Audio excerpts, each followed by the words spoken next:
What an incredible day in Washington and courts around America. We're winning. I mean, I don't want to be giddy about it, but so many developments. Fevered pitch now with the Epstein files and threats that it could tear down not only Donald Trump, but other parts of his cabinet, like my old boss, Howard Lutnick, and lawyers at major law firms like Paul Weiss. I may now have the explanation as to why Paul Weiss was the first of a dozen law firms to settle with Donald Trump and give him $40 million worth of free legal services. Was it connected to the Epstein files and Brad Karp, the leader of Paul Weiss, trying to do a major cover-up and, get this, deport one of the victims in order to protect one of his own clients? Yeah, going to talk about that. Ghislaine Maxwell, Howard Lutnick, at least six men who Tom Massey, the leader of the bipartisan movement to release the Epstein files, has said have basically been indicted by the Epstein files that he's been able to look at as the Trump administration continues to cover it up. The performative art piece of watching Ghislaine Maxwell, who already waived her Fifth Amendment privilege when she identified, quote unquote, 29 men that cut sweetheart deals with the Justice Department, then refused to name them. That's not how the Fifth Amendment works, by the way, but we will talk about that.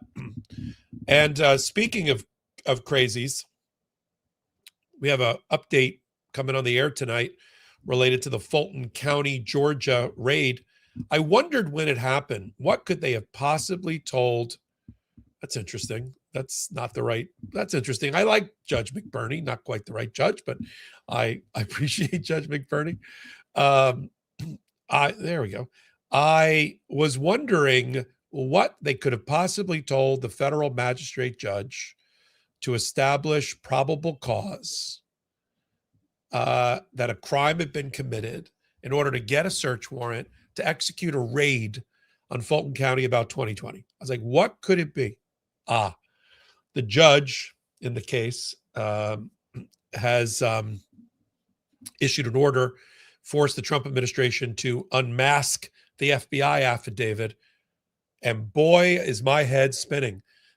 People who couldn't even make the varsity squad for Team Crazy in the White House during 2020 are now being used as confidential informants and witnesses, all conspiracy theorists, all rogues gallery of people whose theories have been soundly debunked. They're the basis for the FBI agent to go into a federal magistrate and say, not that there's probable cause that a crime that was committed, admitting he doesn't have probable cause at best. If these things happened, and if they happened intentionally, it may violate federal law. That's not how affidavits in support of a search warrant work. And this FBI agent should immediately resign, and everybody involved, and we'll be naming names here on the intersection, should be put in jail for misleading a federal magistrate judge. And we're going to see what the Article 3 judge has to say about it.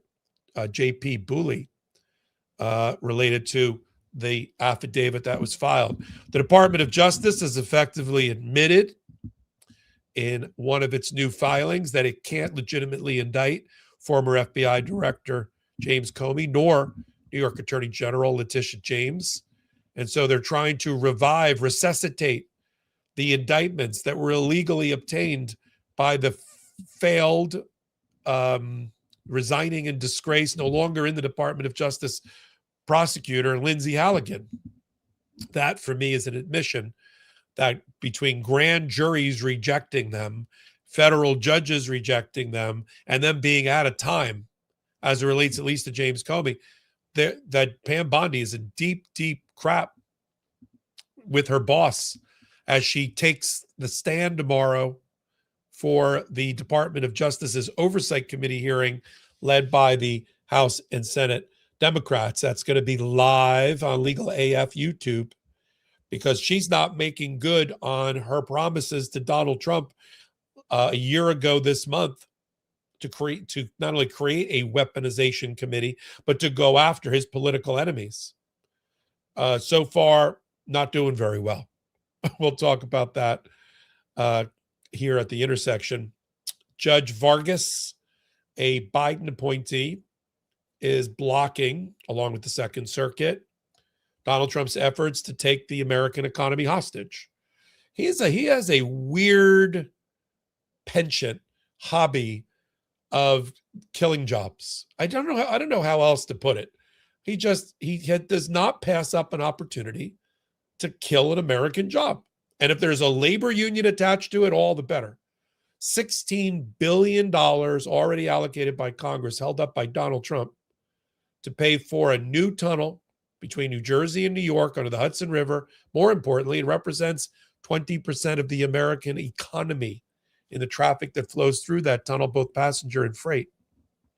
3 months ago, Donald Trump stopped it. He recently said, well, if you spray paint my name on Penn Station, New York, or Dulles Airport, I may release the funds. This is the same guy, of course, that kept $400 million of Ukrainian money hostage when he threatened the then new President Zelensky in that famous phone call.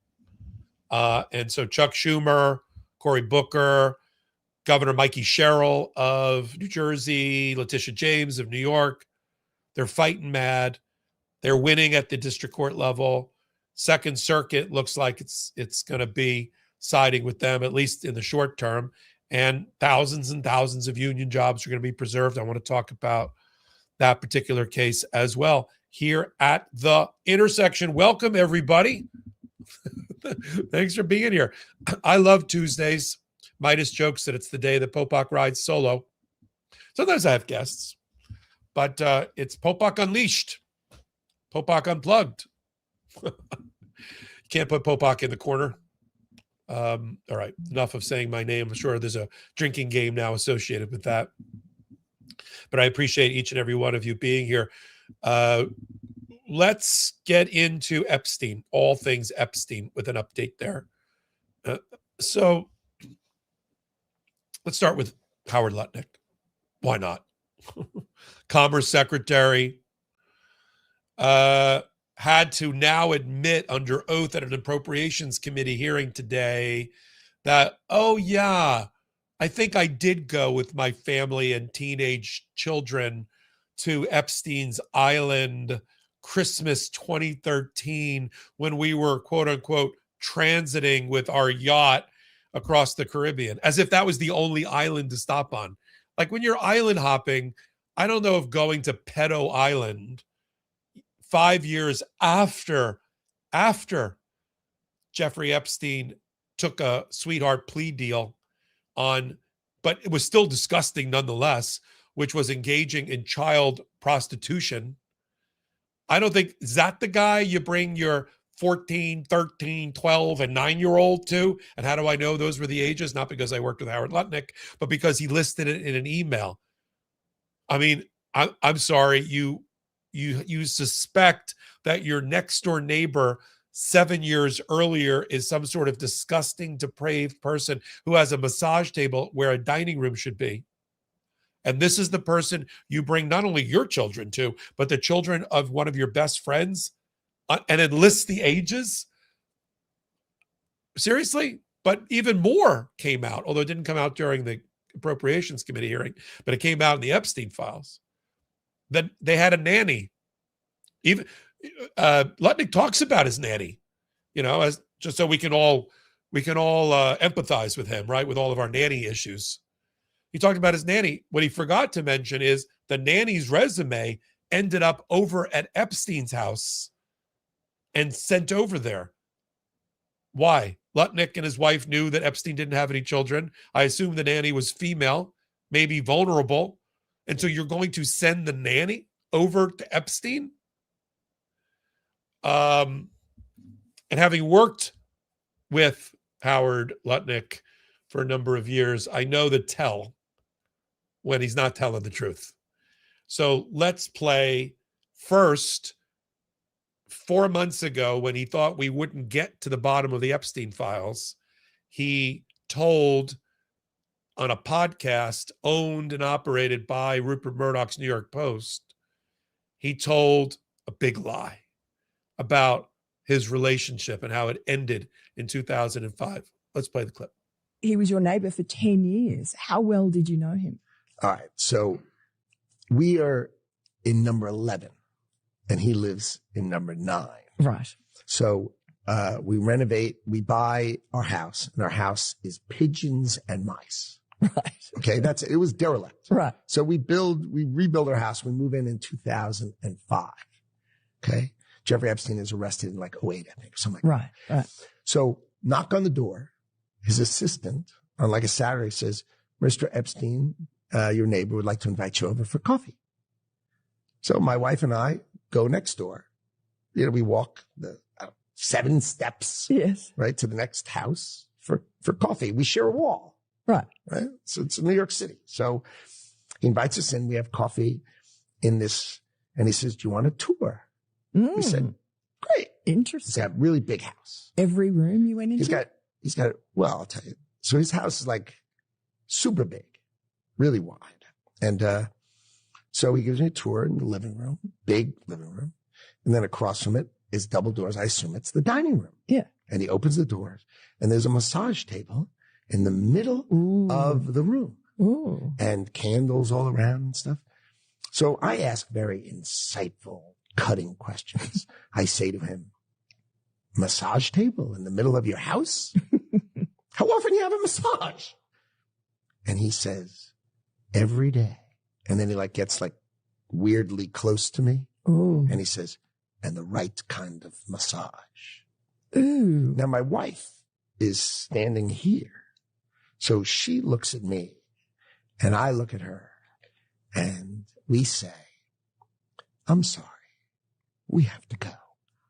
And we left. And in the 6 or 8 steps it takes to get from his house to my house, my wife and I decided that I will never be in the room with that disgusting person ever again. Really? So I was never in the room with him socially, for business, or even philanthropy. If that guy was there, I wasn't going. All right. All of that is a lie. We know that from the Epstein files that came out. From 2005 until as late as 2017, Epstein and Lutnick were in business together in a company related to advertising and technology called AdFin, where they both invested money in it together.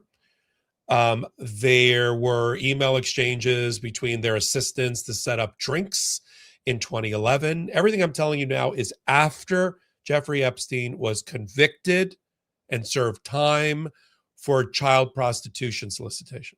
Okay. Someone in the organization, I'm sure, solicited Jeffrey Epstein to make a $50,000 donation to a Jewish charity that was giving an award to Lutnick in 2015. And that happened. And then we've got, while the business deal is going on, we've got the Caribbean island visit, because Howard is on a giant yacht with other people in his family and another couple. And of all the islands that they could visit for lunch, they visit Epstein's island with Epstein there, announcing that their arrival will include all of these children. So when you just heard Lutnick say, I would never be in a room alone for business, for philanthropy, for social ever again, that was a lie. He hoped that what was in the Epstein files would never see the light of day. And then he keeps going. 2017, 2018. There's a museum near their homes on the Upper East Side of New York called the Frick, one of my favorite museums, in a beautiful Fifth Avenue mansion that was owned by a guy named Frick that's now a private collection. And they were expanding and they didn't want to lose their view of Central Park or whatever. So Lutnick contacts Epstein. We got to join together. We got to stop the museum. So with all of that information, putting a lie to what he said, I guess he thought one day he wouldn't have to sit in a seat under oath and have to answer for it. But today, at an Appropriations Committee hearing, he did. Let's play the clip. Lutnick,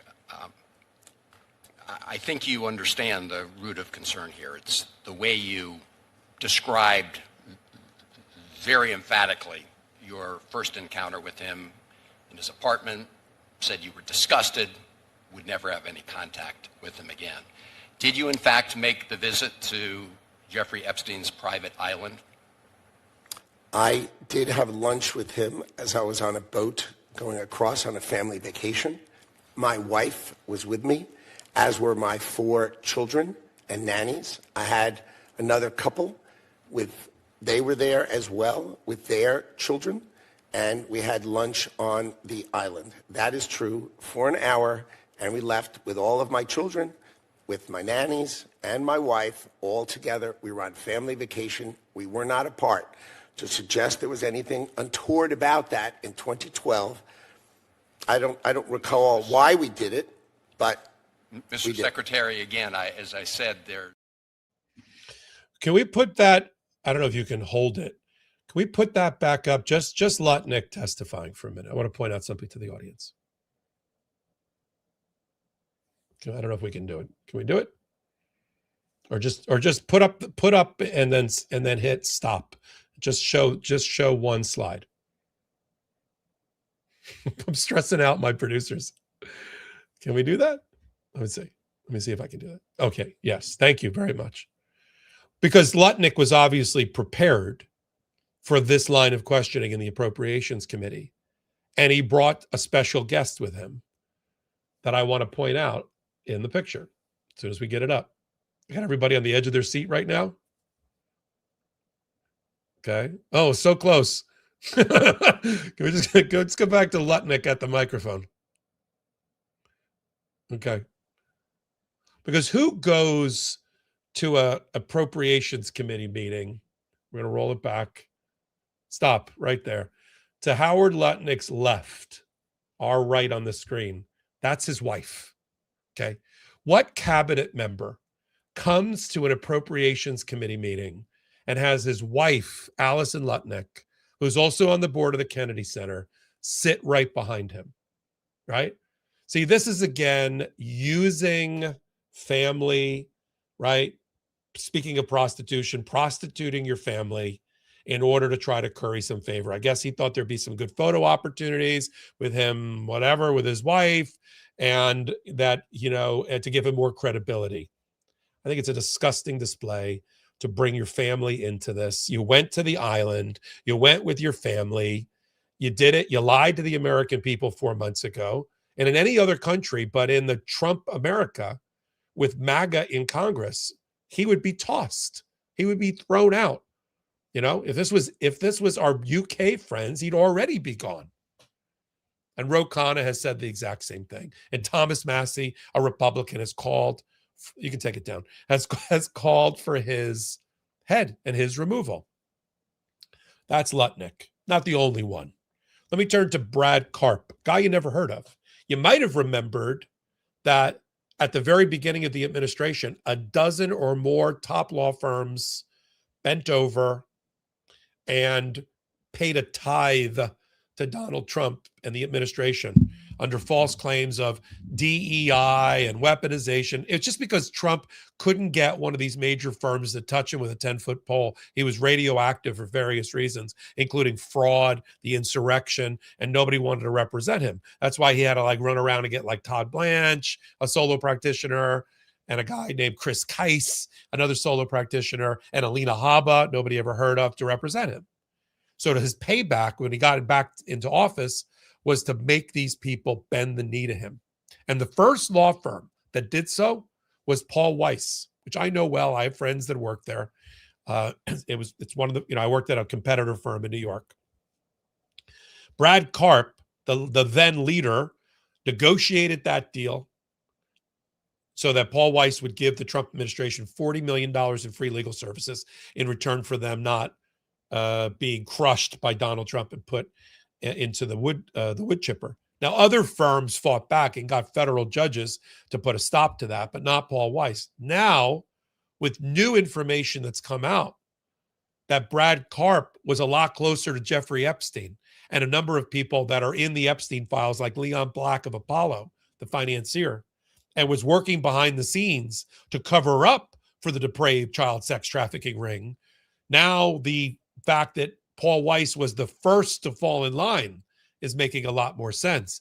Almost like it was Brad Karp using his partner's money, because I'm sure or time, a reputation, because I'm sure he didn't disclose it to them, like to try to convince the Trump administration not to open the Epstein files. And for a year, he was pretty successful. I just don't see it as a coincidence. It just can't be that the same firm and the same guy who's covering up for Epstein, right, is the first one in to settle. And that settlement was the template for the dozens of other law firms totaling $1 billion that Stephen Miller was able to negotiate, right? That's why Brad Karp is no longer really, I don't know if he's still at Paul Weiss, but he's pretty close to being removed. And Brad Karp and Epstein have something else in common with Donald Trump.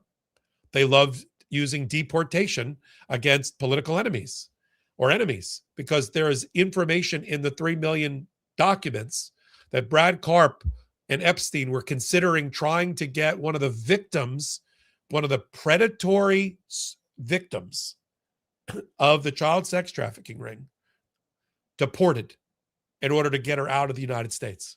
Does it sound familiar? Yeah. And no, I'll tell you straight, as a lawyer for 35 years, I'm probably Brad Karp's contemporary.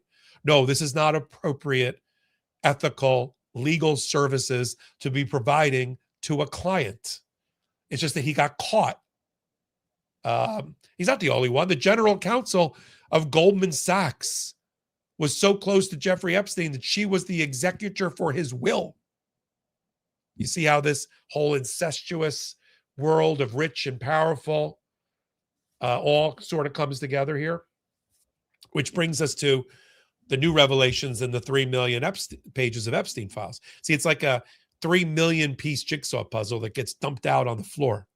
And it takes us a while to piece things together so that the image comes into view. That's why it's taken us a few days to see these things. Like Jeffrey Epstein was extorting these men by reminding them that he got them underage girls or sex outside the marriage or whatever you were going to call it. Bill Gates and others, Leon Black included. This may explain where Jeffrey Epstein got a lot of his money from, because no one can understand where a middle school math teacher ended up having billions of dollars under management, including Les Wexner, who ran The Limited and Victoria's Secrets, stroking major checks to Jeffrey Epstein. Which brings us to the other revelations in the 3 million, which is the at least 6 men who are currently redacted, but that people in Congress have now seen are could be criminally indicted, except we don't have an FBI and a Department of Justice that's doing anything about it. While Ghislaine Maxwell says in her handwritten, she produced her own writ of habeas corpus because her lawyer fired her. And she filed a writ, her last gasp effort to get out of jail, other than Donald Trump tossing her the keys in a pardon. And in her petition, 50 pages in length that she did herself, she said there were 29 other men, co-conspirators, who got a sweetheart deal of some sort related to Jeffrey Epstein. I guess she's trying to use that as an excuse, like, well, I got my 5 counts of child sex trafficking, but what about them? It's always about whataboutism. What about them? Except she doesn't identify them. And then when she's called to Congress, she takes the 5th and says, I got my writ of habeas corpus petition and I can't, I'd love to, but I can't. See, that's a false, bad faith assertion of the 5th Amendment. And Ro Khanna and Massey and others should run to federal court and strip and get a federal judge to strip that 5th Amendment away from her. She can't use it as a sword and a shield. She can't use it as the basis for her writ of habeas corpus application. But then when asked about it, she takes the Fifth Amendment. That's not how the Fifth Amendment works, you know? And yeah, they're bringing everybody else in, the Clintons and this and that. But, you really want to find out? The problem is she's already lied. She already could be indicted because she lied to Todd Blanche in that 9-hour interview several months ago. We know it. We know it from emails and other documents that put a lie to most of what she said, other than I am Ghislaine Maxwell and I'm sitting in a prison in Florida. Really, everything else was a lie in that 9 hours. I mean, we've worked through that. And then lastly, I kind of round out the Epstein update for today. Survivors were on Capitol Hill along with Chuck Schumer to announce a new bill, sort of a companion, named after Virginia Jeffrey, a companion to the Epstein Transparency Act, which would remove the statute of limitations and allow these survivors, not just of Epstein, but all sex abuse survivors and victims, to go to court in civil cases and sue their predators without worrying about it happened 5 years ago, 10 years ago, 20 years ago, 30 years ago. Just lift the statute of limitations. Now, many states like California have opened windows to allow just such a thing. I'm working very closely, and we're about to announce it. We're just working out the last details.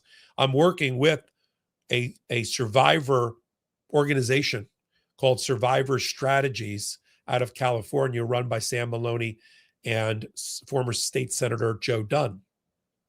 And in collaboration with the Popok firm, we're going to be providing full resources to sex abuse survivors and victims, from lobbying on their behalf for laws like the one that's being considered at the federal in Congress and in state houses, to providing them psychological and financial resources, to providing them with legal services to file these cases on their behalf. And stay tuned. Sometime in another couple of weeks, we're just putting the finishing touches on the website, which will be the place where people can call in and use a contact form to get their matters started. But I'm proud to do that. And Lisa Phillips, one of the Epstein survivors and leaders, who's in Washington tonight. I tried to get her on the show, but she's meeting with other survivors and couldn't break from that, is going to work with us on that as well. So let me turn next to Fulton County, and let me take some questions first from our audience. Let's see what's up in our list here. Okay, perfect. Kama Fark says, will someone please state clearly and completely, including sources, what evidence accompanied the FBI search warrant for Fulton County? Okay, perfect. That segued. Thank you for that softball. That led right into my Fulton County update. All right. So a week or so ago, there's been this battle between Donald Trump election deniers and Fulton County since the day after the election. And as soon as they got back into power, the Department of Justice sued civilly to get voter data. Now, courts that consider this resoundingly reject the federal government getting state-run election voter data, because the Constitution says, butt out. That's for the states. It's not for the federal government. You have no role. You can't just scratch your itch and curiosity. You have to have a proper oversight or power, given to you by the Constitution or a statute, and you don't. So California, federal judge Carter rejects it. Coming on the air, Michigan, federal judge rejects the voter lawsuit, dismisses it. So we had that going on. They kept hitting a brick wall. So then something we followed recently, somebody entered the Trump administration several months ago.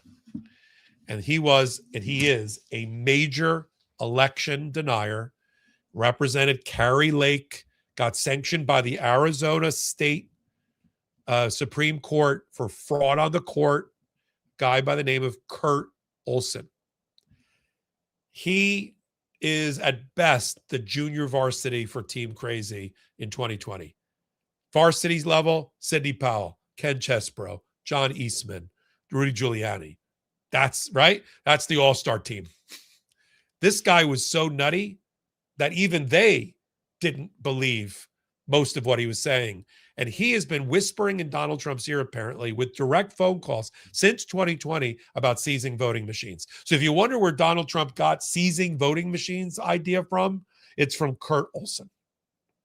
And then he's out representing all the other election deniers, Carrie Lake and this and that. Works with Mike Lindell. And then he's got a whole little group of other crazies, election deniers. Remember, 70 federal lawsuits rejected election fraud, outcome determinative election fraud that would have changed the election result from Biden to Trump. Okay.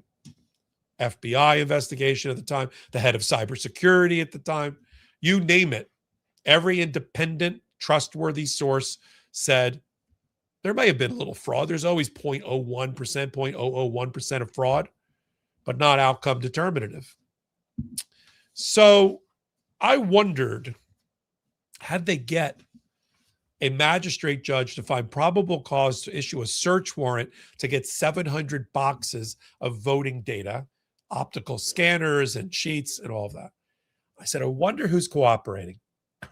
And then, because Judge Booley, the Article 3 judge, ordered it, the government had to file the affidavit today for the FBI agent, Raymond Evans, who says he works in the Office of Public Corruption for the Atlanta field office. I'm like, wow, this ought to be good.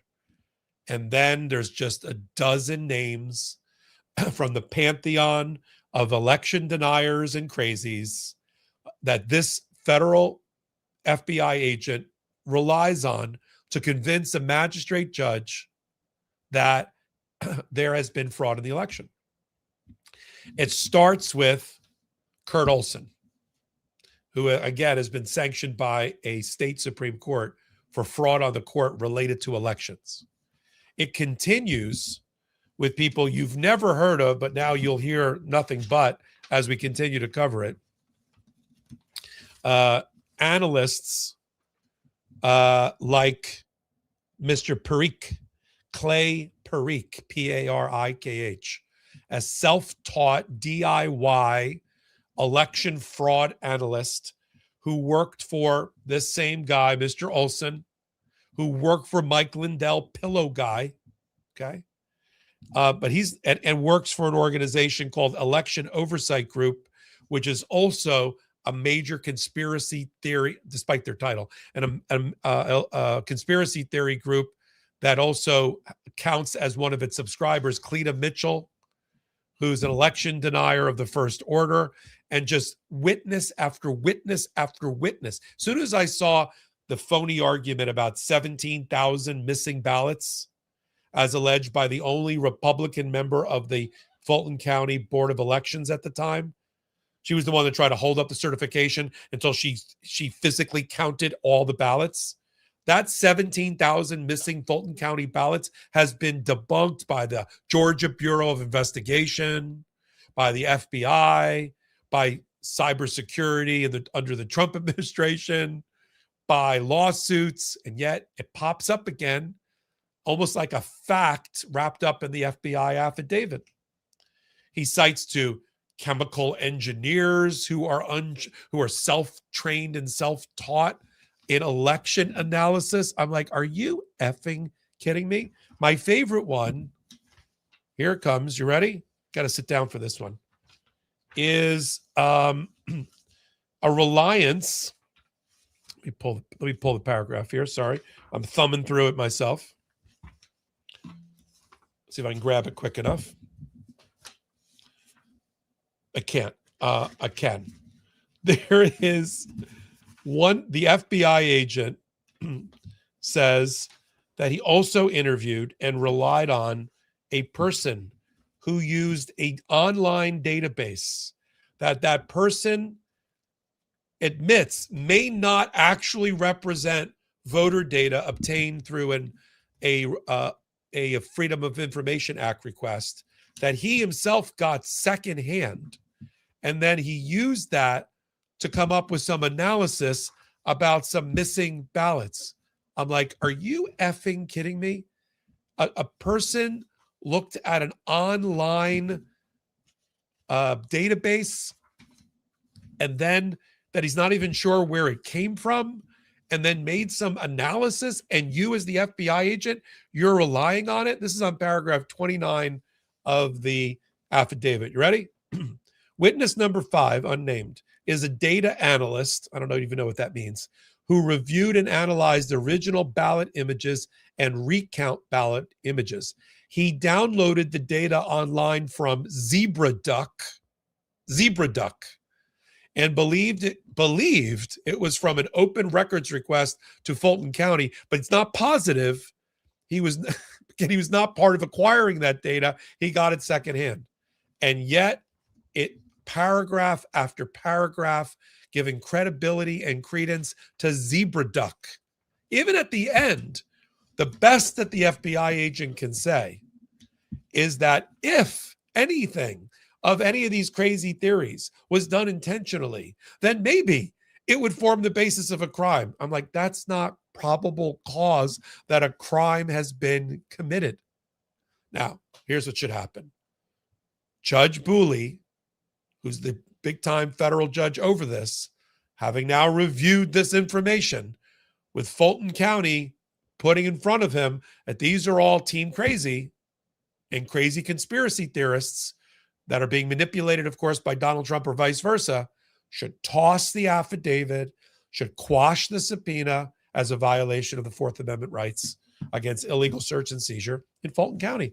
Plain and simple. I got a video that's up on Midas on this. If you want to learn more, that's Fulton County. Okay. Let me just check another question and answer here.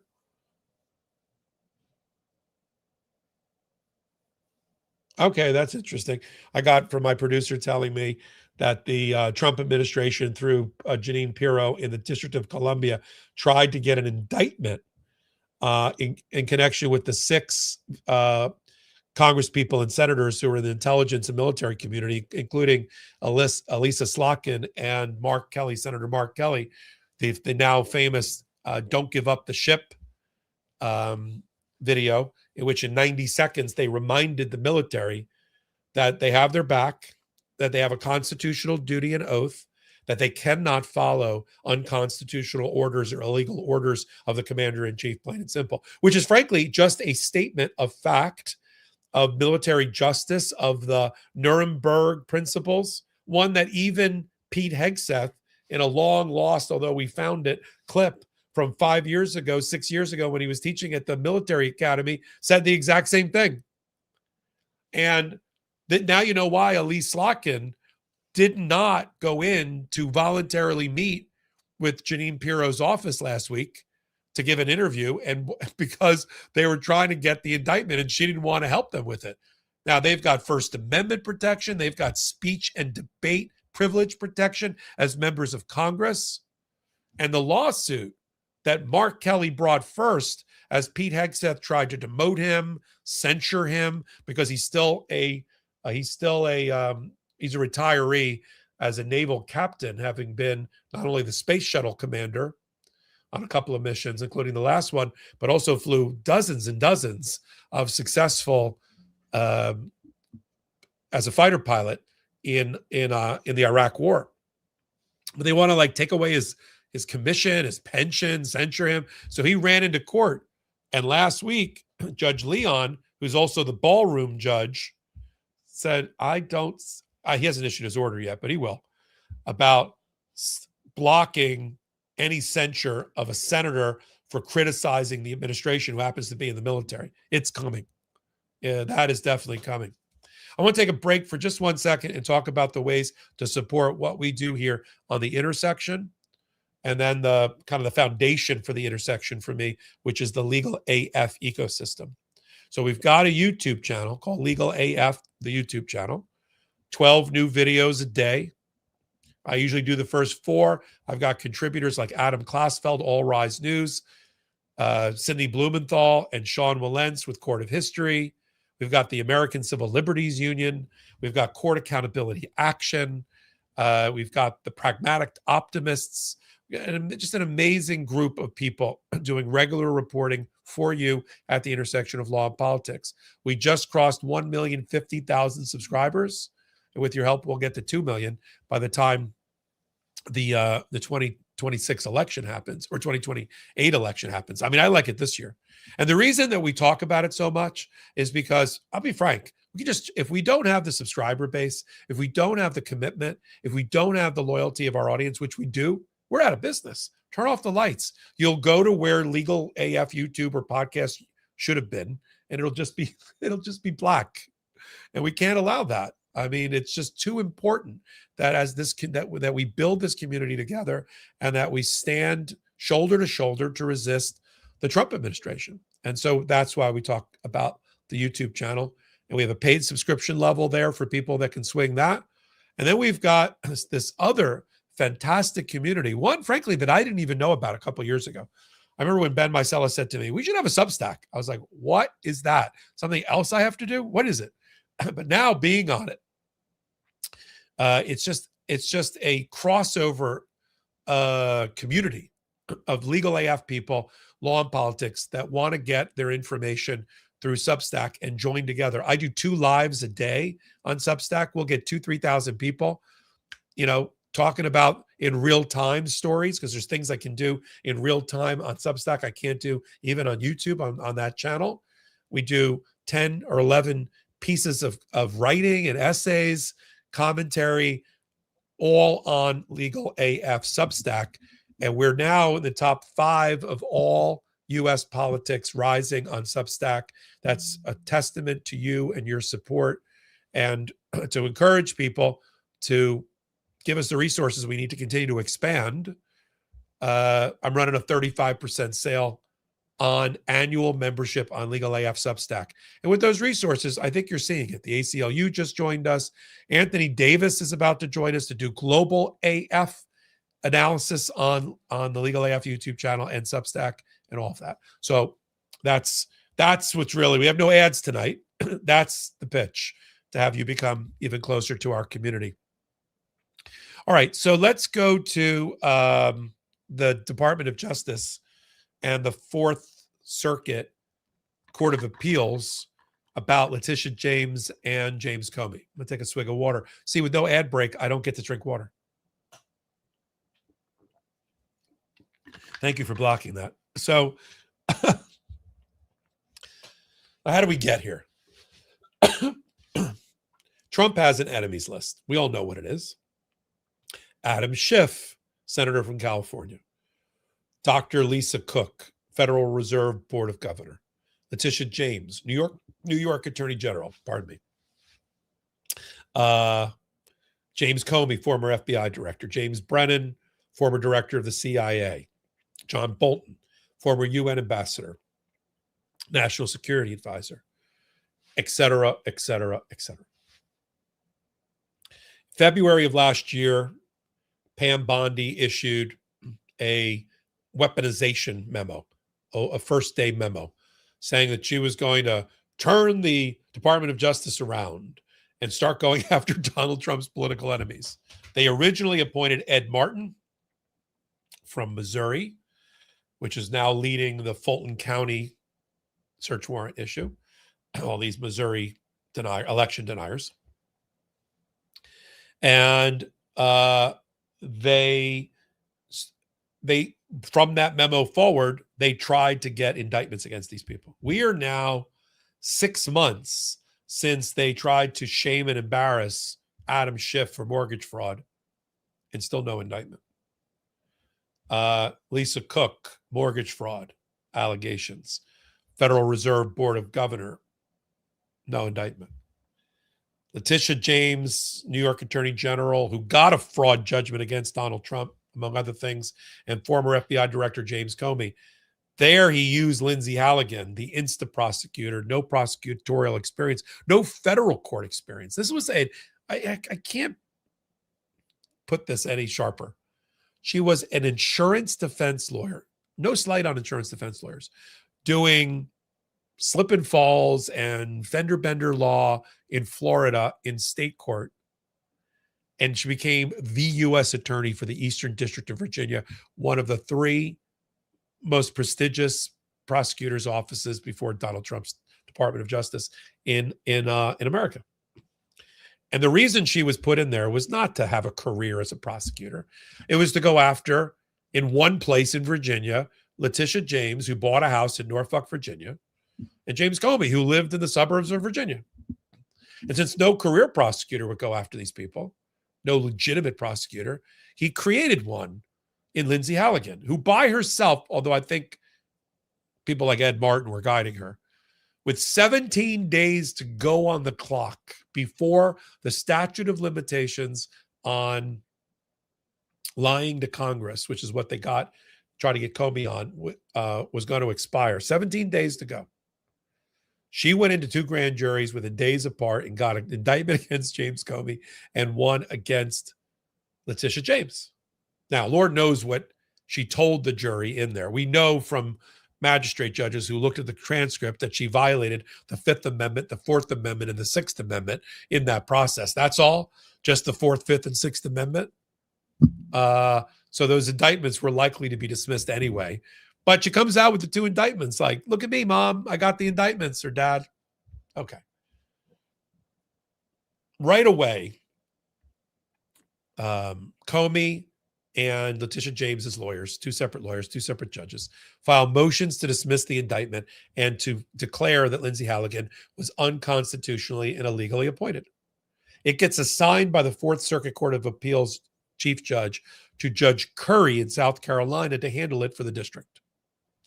She rules a day or 2 before Thanksgiving this past year, 2025, that Lindsay Halligan is illegally and unconstitutionally appointed because Pam Bondi could only appoint 1 interim U.S. attorney for 120 days. That guy got fired, and she can't restart the clock and keep appointing successive 120-day people because that violates the appointment clause of the Constitution. You got to get a U.S. attorney confirmed through the Senate.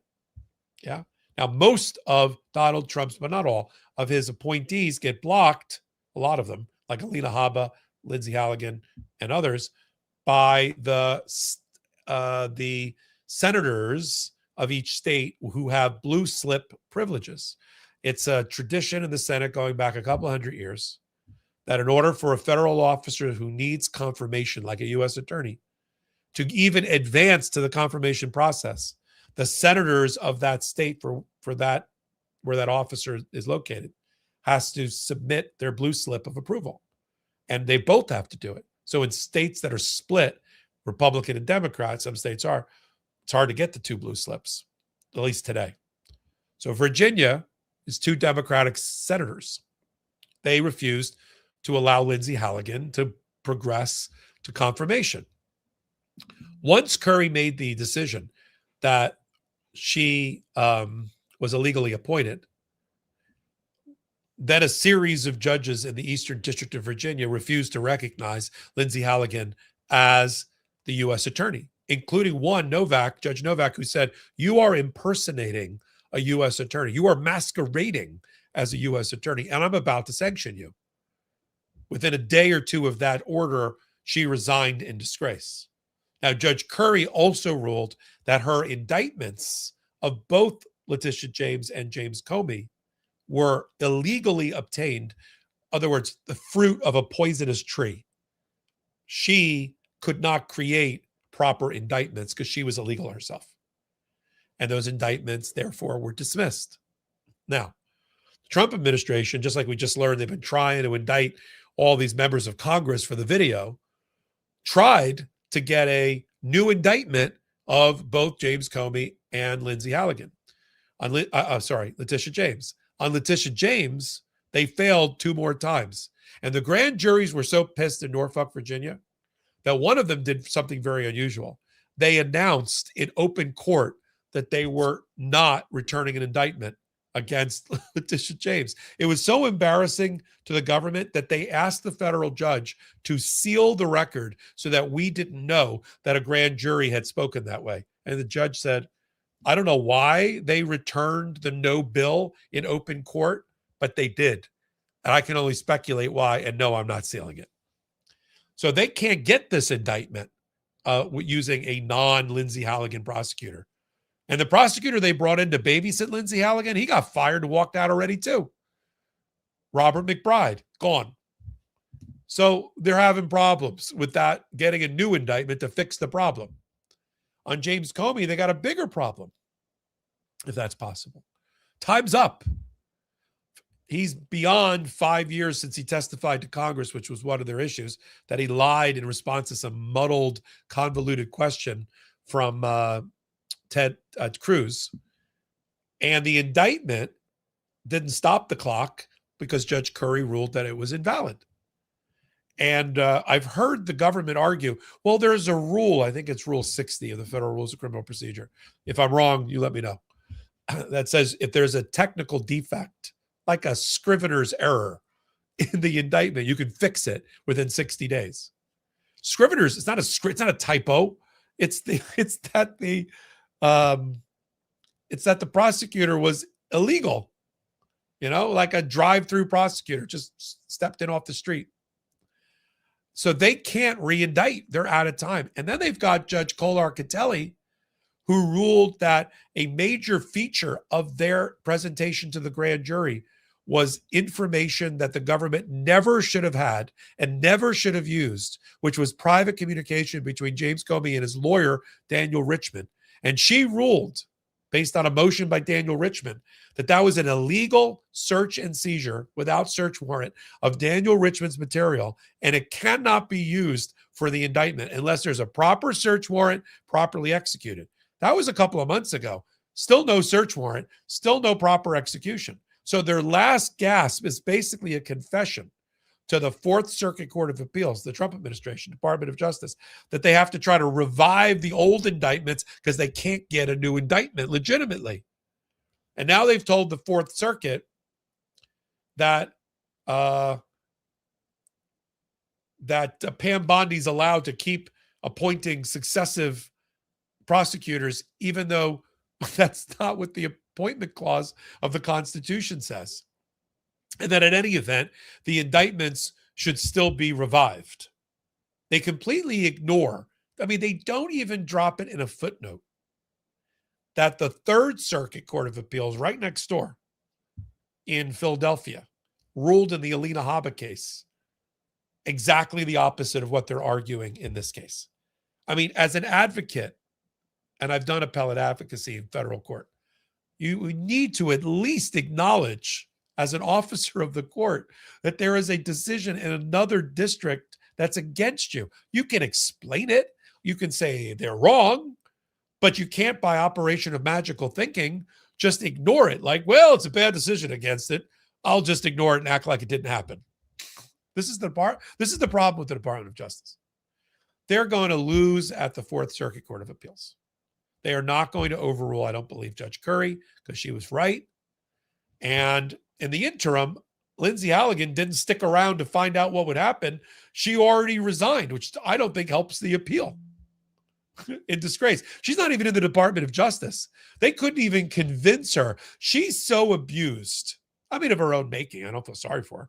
She's so abused that she didn't even stick around. They couldn't even give her another job just for window dressing.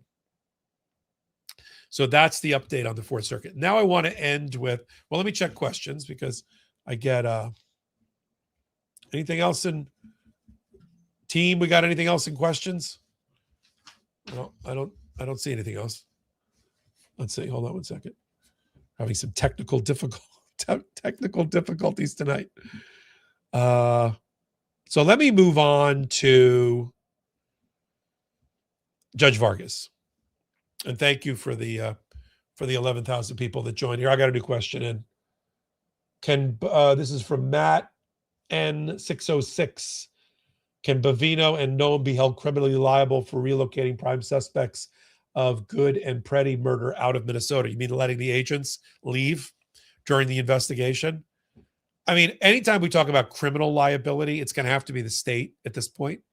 Minnesota, led by Keith Ellison, the Attorney General of Minnesota, who I'm going to have the pleasure of interviewing along with 13 other attorneys general in about a week in San Francisco. And I'll bring that up with him about where are we with his investigation.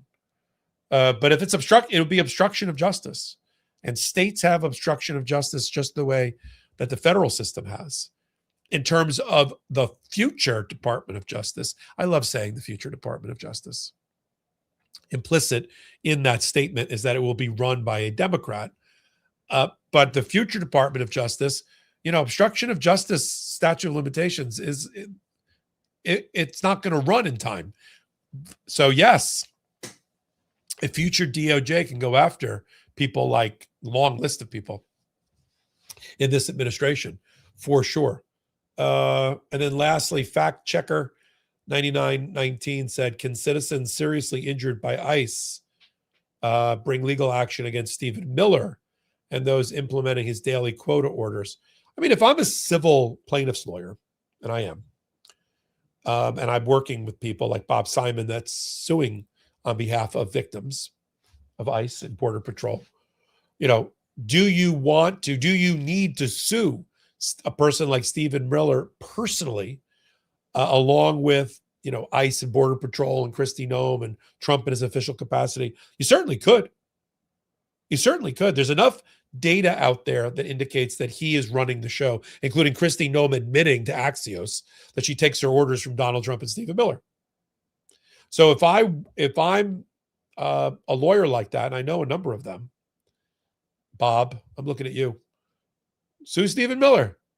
Why not? Let him have to struggle to get out of the case and claim that he's got federal officer immunity. I mean, there is something called the Westfall Act, which is named after a case, which gives immunity for somebody in their official capacity doing certain things. It's not as broad as presidential immunity given by case law in the United States Supreme Court, but there is a statute that, like, if you're in your job and you're doing your job description and you injure people, you may have immunity. And so that would come into play. But I think it's worth a shot. I certainly like where you're going with that. Let me wrap up here with Judge Vargas. So Judge Vargas, Jeanette Vargas, a Biden appointee, super smart. She's presiding over this case involving the Gateway Project, which is to try to rehabilitate and build a new tunnel between New York and New Jersey. 20% of the nation's economy flows through this kind of tunnel. The North River Tunnel, severely damaged in Hurricane Sandy in 2012. They've been talking about replacing that for decades. Chris Christie came up with an idea, was going to fund it, and then blocked it. Even, what is it with the Republicans and blocking public works that help the economy or blocking things that help labor unions? Chris Christie runs around today as the anti-Trump, but remember, he's the guy that diverted traffic to penalize a small town mayor for opposing him, in vindictive manner, blocking the Gateway Project and all that. So, but Democrats see not only tens of thousands of jobs, a generational project where children will replace their parents and grandparents on it. You got to build a tunnel under the Hudson. Takes a minute, but we need it for the economy. And it just chaps Donald Trump's ass that California represents a quarter of the nation's economy, if not more, and New York another. Together, it's like 50% of the economy is California and New York. I'm not dissing the other states or its representatives, but at the same time, let's acknowledge facts, shall we? Immutable economic facts about how the economy works, service economy, another economy. So Trump holding $16 billion hostage, apparently, according to Chuck Schumer, says, I'll release the money and let you continue the project, but I want my name on everything. Hakeem Jeffries called it graffiti. I want my name on Penn Station. I want my name on Dulles Airport. And Schumer was like, F off, or legally F off. And Trump cut off the money. And so the New Jersey and New York, led by Letitia James again, the attorney general there, Governor Mikey Sherrill, the new governor of New Jersey, and others ran into court, got a temporary restraining order 4 days ago from Judge Vargas to get the money flowing because they'd already tapped into all their credit lines and all their lines of credit at banks. It's over. They had to furlough over 1,000 workers, in the last day and stopped the project. Vargas said no, blocked it, and said the Trump administration has to fund because it's arbitrary and capricious, violates the Administrative Procedures Act, separation of powers. It's a purse issue. That's Congress, not you. And then she gave a couple of days for Trump to run to the Second Circuit and get a stay if he wanted it. She already denied the stay. He ran into court yesterday and asked the Second Circuit to grant the stay. And as of right now, they haven't granted the stay, meaning he's got to pay the money and get that project back up and running. That's why you have people chanting in New York and New Jersey, release the funds. In fact, we have a clip. Do we have a clip of that? The busiest rail stretch in all of North America. This is all being put on the line now by a president, it seems, to just want things named after him. By a president that has no good policy reasons for doing it. This is sabotage. This is political hostage taking. This is actually one of the worst acts of extortion I've ever seen. Why, as a president, you would punish this region of the country, responsible for almost 20% of the nation's GDP, building the future of America right here. Why you would attack that, I do not know, but I will tell you what I've heard. I've heard it's because he wants Dulles Airport named after him. I've heard it's because he wants Penn Station named after him. I've heard that that's what he cares about more than the people on this job site. And for those that didn't recognize it, that was Cory Booker, the senator from New Jersey, my home state, and the new governor of New Jersey, Mikey Sherrill, former helicopter pilot in the military. Keep an eye on Virginia's Governor Spanberger, Mikey Sherrill, Cory Booker. These are the leaders of the Democratic Party that are going to work together to defeat Donald Trump.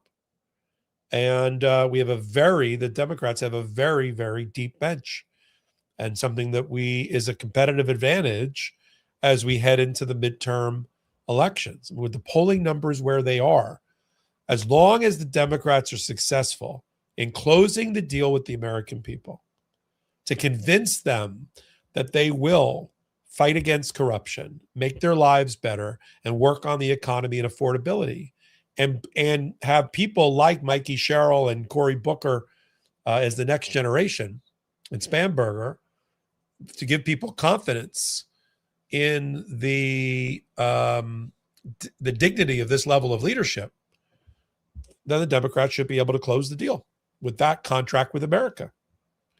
But I'm glad you're here. The Intersection, Tuesday nights. You want to support this show? It's up on audio on any place you get your audio podcast from. Plug in The Intersection.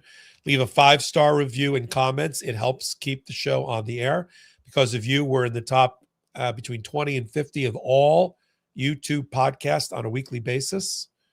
That's quite an honor that I'm accepting on your behalf, because without you, our audience, not happening. And then we've got, so tell your friends about The Intersection, have them join here. And then finally, the ecosystem, right? Legal AF, the YouTube channel. We're making our way. We already got our first 1 million subscribers and audience participants with us. We're looking to build that to 2 million. That gives us the street credibility to continue to bring on the senators and the governors and the attorneys general and the new contributors that are required at this moment. And then Legal AF Substack as well is a place where if you want to become a card-carrying member of the Legal AF community, consider becoming a paid member. To encourage you, I'm running a 35% off sale on annual membership. Comes out to about a Starbucks coffee a month, and we'll overwhelm you with content. I mean, that's all I can put it. And a couple of programming notes. Tomorrow, 10 a.m., Legal AF YouTube channel under the live tab. Join us, and I'll do a little pregame show for Pam Bondi, who's going to have to sit and deliver under oath about the most corrupt Department of Justice in history, the Epstein files, the cover-up and the scandal, the going after political critics of Donald Trump, and the Department of Justice's defense of the indefensible, Border Patrol, ICE, federal security forces, killing, maiming, torturing, not only migrants, but Americans and those who want a dignified path towards staying in this country and working hard. We just saw the new stats. The vast majority of people that are being picked up by ICE, separated from their families, college students, 5-year-olds, people who are working, paying taxes, billions of dollars in taxes. They're not criminals, neither here nor in their home countries, their original countries. They just want the same thing my grandparents wanted when they came on boats from Europe to America, a dignified path to citizenship, right? Ellis Island is not just the Statue of Liberty. It was a naturalization center. When you came through, you were instantly, all those little old-timey movies we watch where they show Ellis Island. You walked out with proper documents to be able to live in the country. I don't know if they were issuing green cards or giving you citizenship, but you were able to get to be an American citizen like my grandparents. Instead of making people hide like rats in the shadows, that's not America. That's not our America. It's not the country. That's not our brand of patriotism, and we need to kind of take that back. So I'm glad you're all here. So Wednesdays and Saturdays, Legal AF, the podcast. Tuesdays, The Intersection, and then all the other ways to support us. Programming note, we got tomorrow Pam Bondi. We've got Anthony Davis joining us for Global AF, at least a video a day. And then on the 17th of this month, I will be in San Francisco interviewing 13 attorneys general. I have 3 separate panels, including some one-on-ones. Tish James, the New York Attorney General, is part of that process, and I'll be honored to bring back some amazing content and interviews. One of the things I want to focus on with them is what they are prepared to do right now, and I know they're prepared to protect voting rights and our elections from the grubby hands of Donald Trump and Stephen Miller and their security forces and their ICE and Border Patrol and National Guard and takeover. What are they prepared to do? I assure you, the injunctions and the moving papers are already drafted, but I'll get down to the bottom of it with interviews at the San Francisco Democratic Attorneys General Conference when I'm out there. So until my next report, thank you for being on The Intersection. Shout out to the Midas Mighty and the Legal AFers. Can't get your fill of Legal AF? Me neither. That's why we formed the Legal AF Substack. Every time we mention something in a hot take, whether it's a court filing or a oral argument, come over to the Substack. You'll find the court filing and the oral argument there, including a daily roundup that I do called, wait for it, Morning AF. What else? All the other contributors from Legal AF are there as well. We got some new reporting. We got interviews. We got ad-free versions of the podcast and hot takes. Where? Legal AF on Substack. Come over now to free subscribe.